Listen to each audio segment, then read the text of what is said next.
வேதம் கேட்போம். 92ஆம் சங்கீதம். ஓய்வு நாளின் பாட்டாகிய சங்கீதம்.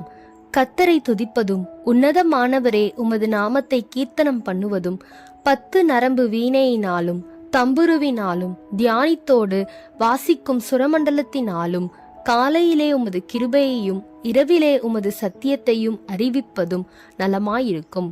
கர்த்தாவே, உமது செய்கைகளால் என்னை மகிழ்ச்சியாக்கினீர். உமது கரத்தின் கிரியைகளின் நிமித்தம் ஆனந்த சத்தமிடுவேன்.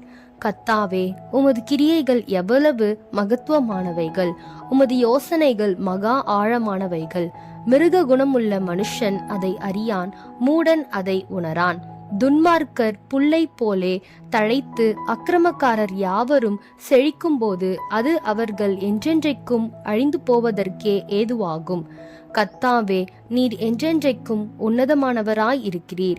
கர்த்தாவே, உமது சத்துருக்கள் அழிவார்கள், உமது சத்துருக்கள் அழிந்தே போவார்கள்.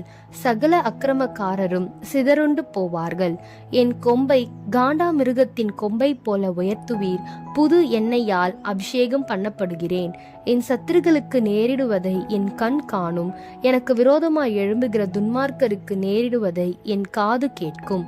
நீதிமான் பனையைப் போல் செழித்து லீபனோனில் உள்ள கேதுருவைப் போல் வளருவான்.